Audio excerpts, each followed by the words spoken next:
പട്ട, ഗ്രാമ്പ്, ഏലക്ക, ജീരകം എല്ലാം പോട്ടിട്ട് ഓഫ് പണണം. ഓഫ് ചെയ്തിട്ട് ഇതിനത് മിളകാത്തൂൾ ഇട്ടിട്ടുള്ള സ്പെഷ്യലാണ്. അടുത്തത് തൈര് യൂസ് പണണം. തൈര് നല്ല കട്ട തൈര് എടുത്തിട്ട് ഊത്തുക.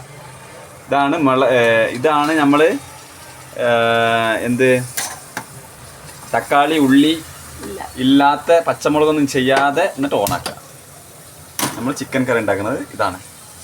നേരെ തിരിക്കുക വെളിച്ചെണ്ണയിൽ, പിന്നെ പട്ടിയും കിട്ടിയും പിന്നെ ജീരകവും ഏലക്കായും ഒക്കെ ഇട്ടിട്ട് നേരെ ഇതാക്കുക. എന്നിട്ട് നേരെ തൈരുണ്ട് ഒഴിക്കുക, ഇതാക്കുക. ഈസി പരിപാടിയാണ്. ഇതുപോലെ കുക്ക് ചെയ്യണമെങ്കിൽ ഇത് ഞാൻ സീക്രട്ടാണ്. ഇത് അടുത്തത് ഒരു മഞ്ഞൾപ്പൊടി കുറച്ചിടുക. ഈസി വർക്കാണിത്.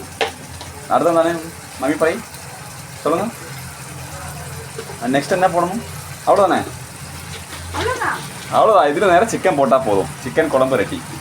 சால்ட்டு போடணும், கொஞ்சம் கல்லுப்பு தான் போடணும். அதான ஸ்பெஷல். கொஞ்சம் கல்லுப்பு, அவ்வளோதான். ഫിനിഷ്. ഇത് നിങ്ങളെല്ലാവരും ചെയ്ത് നോക്കണം. നിങ്ങൾക്ക് ടേസ്റ്റ് നോക്കണം. കൊളായ ഞങ്ങളെ പറയരുത്. എല്ലാവർക്കും എല്ലാവരുടേതായ കൈമണം ഉണ്ടാവും. അത് ഇതാ നോക്കൂ, കണ്ടുപഠിക്കുക എല്ലാവരും. ആ തിക്നെസ് കണ്ടോ? ഈസി വർക്കാണ്. ചട്ടി ചൂടാക്കുന്നു, ജീരകം എല്ലാം നമ്മളിതിലിടുക. ജീരകം, ഏലക്കായി, പട്ട, കിട്ട, കുട്ട എല്ലാം കൂടി ചേർത്തിട്ടിട്ട് നേരെ ചിക്കൻ എങ്ങോട്ടേക്ക് കത്തുക. കഴിഞ്ഞു, ചിക്കൻ കുളമ്പ് റെഡി. ഇതാണ് ഇവിടുത്തെ പരിപാടി. ഓക്കെ, ഇത് തിന്നു നോക്കുക, പറയാൻ പറ്റും. ലാസ്റ്റ് ഇങ്ങനെ ആയി. ഇതെന്താണെന്ന് വെച്ചാൽ വെള്ളമൊന്നും ഒഴിക്കേണ്ട കാര്യമില്ല.